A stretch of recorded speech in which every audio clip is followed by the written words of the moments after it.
Bonjour à tous et bienvenue dans ce nouvel épisode de Celeb Chat Podcast. Aujourd'hui, un épisode spécial People Express, un condensé de toutes les infos croustillantes et incontournables que vous auriez pu manquer ce week-end. Alors, entre Rihanna Karembeu et son ex qui se lâche, les révélations royales avec William et Harry, Danny Boone victime d'une arnaque à 5 millions d'euros tout de même, le mariage tant attendu de Selena Gomez et Benny Blanco, Jul et sa villa contestée, je vous raconterai tout, Anne-Elisabeth Blateau dans Les Traîtres et enfin Jérém Starr qui interpelle Emmanuel Macron. Bref, ça va bouger aujourd'hui, alors accrochez-vous, on part pour un tour d'horizon People Express ultra complet et 100% divertissant.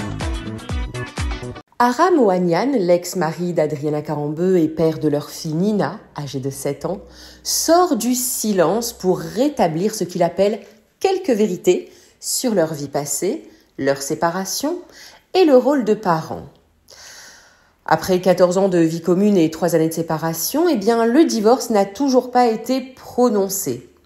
Aram vit à Marrakech où il élève Nina au quotidien, pendant qu'Adriana multiplie ses projets à Paris. Il reproche à Adriana de ne venir que 8 à 10 jours par mois auprès de leur fille, une présence qu'il juge clairement insuffisante pour une mère. Il a même dit « On ne peut pas inventer une maman quand elle n'est pas là ». Aram évoque des instants douloureux et symboliques, comme son exclusion de l'anniversaire de Nina, organisée alors en présence de Marc Lavoine, le nouveau compagnon d'Adriana. Il dit avoir été écarté alors que l'événement avait pourtant vocation à rassembler les proches. Il déclare même que malgré leur séparation, Adriana continue de porter son nom marital, ce qui entretient la confusion et le sentiment d'être toujours marié, même si les liens sont rompus. Et concernant toujours ce divorce, Aram accuse Adriana de freiner la procédure. Il dit que le dossier s'éternise, qu'elle souhaite que le divorce soit géré par 2 avocats dans une forme qu'elle contrôle, ce qui retarde la finalisation. Et selon lui, tout est déjà réglé dans les grandes lignes, mais la procédure formelle reste bloquée à cause de ses réticences. Et il n'hésite pas non plus à rappeler que, dans les coulisses, au quotidien, les maîtresses d'école et même les parents d'élèves l'ont vu comme celui qui est présent, celui qui assume la charge d'élever Nina au jour le jour. Et il affirme que tout le monde le sait. Bref, l'affaire ne fait que commencer et pourrait bien pousser Adriana à réagir publiquement. On suivra tout ça sur Celeb Chat Podcast. C'est un week-end royal qui a été bien chargé. D'abord, le prince William a surpris en se livrant dans l'émission The Reluctant Traveler. Pour lui, 2024 a été la pire année de sa vie. Dans cet échange très personnel et inhabituel, l'héritier de la couronne raconte combien l'annonce du cancer de son père, Charles III, et de celui de Kate Middleton a bouleversé tout l'équilibre familial. William évoque les angoisses, les nuits blanches et la nécessité de rester solide pour ses 3 enfants, tout en assumant en parallèle ses engagements officiels.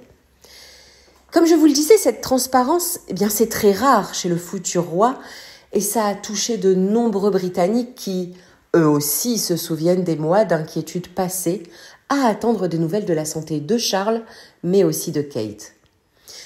William a même confié que ce fut un moment où il s'est demandé si tout cela ne devenait pas trop lourd pour lui, avant de trouver la force de continuer. Et puis de l'autre côté de l'Atlantique, le prince Harry reprend aussi la parole. Bon, pour lui, c'est pas très inhabituel, on va dire. Après ses retrouvailles avec Charles III en Angleterre, il répond à ceux qui l'accusent de vouloir instrumentaliser ce rapprochement. Harry parle de personnes déterminées à saboter toute réconciliation et dénonce des récits complètement inventés sur le ton de leur tête-à-tête. Contrairement aux rumeurs qui décrivaient un moment froid et protocolaire, Harry assure que la rencontre avec son père a été chaleureuse et qu'il était heureux de le voir. Il révèle même avoir offert à Charles une photo encadrée en guise de cadeau, mais pas de lui et Meghan, précisant que le choix de l'image avait un sens symbolique et fort pour son père.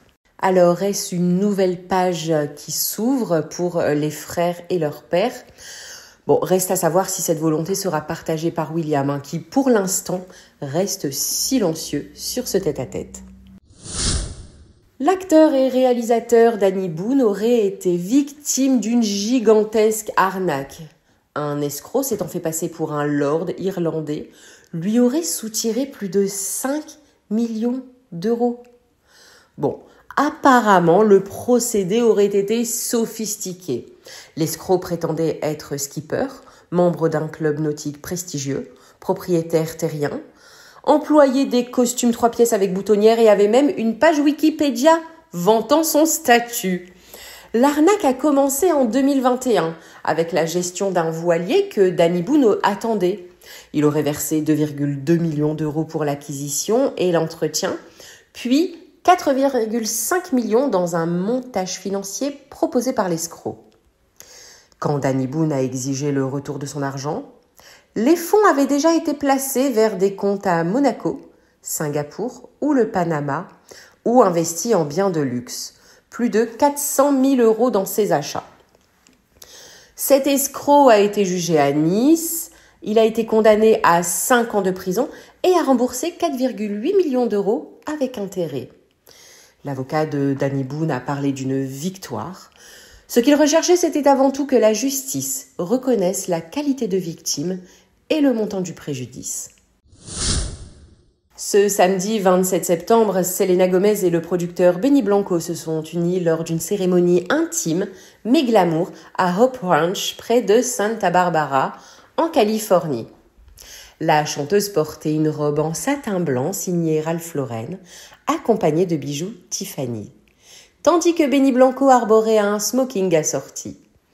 Parmi les 170 invités prestigieux présents figuraient bien sûr Taylor Swift, amie de longue date de Selena, le chanteur britannique Ed Sheeran, l'héritière Paris Hilton, ainsi que les partenaires de Selena dans la série Only Murders in the Building, Steve Martin et Martin Short. Selena et Benny avaient annoncé leur fiançailles en décembre 2024, un an après le début de leur relation. Une villa dans le Var est devenue tristement célèbre grâce au clip Moulaga de Jul et Huss l'Enfoiré. Et elle est aujourd'hui au cœur d'une énorme polémique. 5 ans après la sortie du tube, les propriétaires réclament, écoutez bien, plus de 100 millions d'euros. Ils expliquent qu'ils n'ont jamais été informés que leur maison serait utilisée pour le tournage et se disent complètement dépassés par les fans qui viennent chaque jour admirer la villa, parfois même en masse.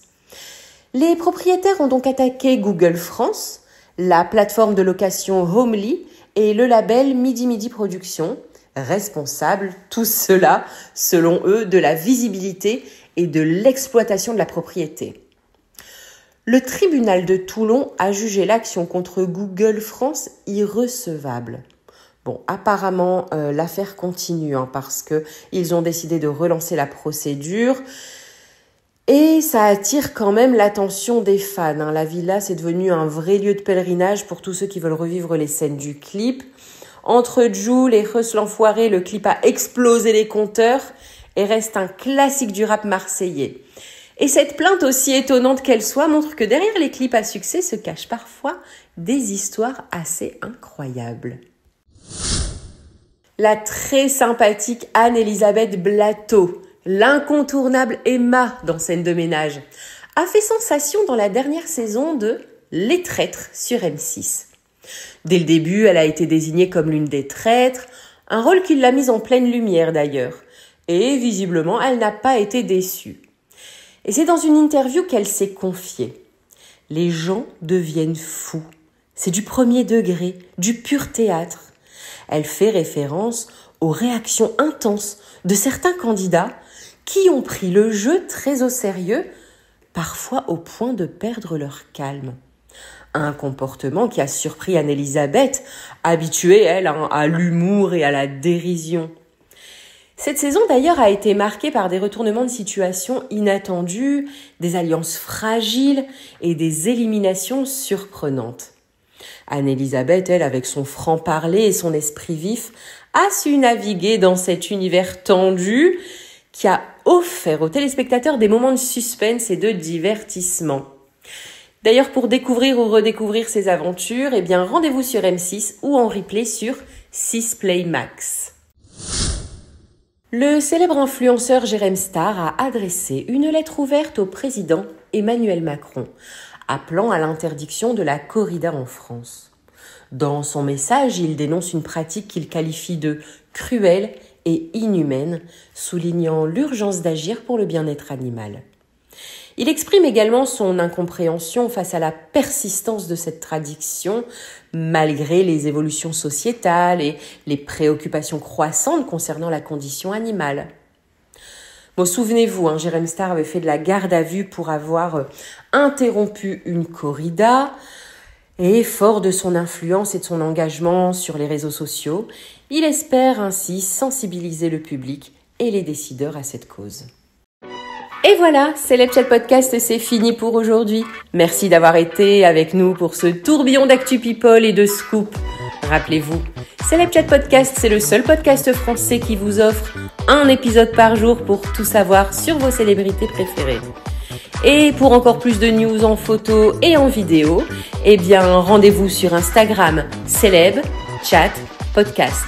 Stories, coulisses et vidéos exclusives vous y attendent. Alors à tout de suite.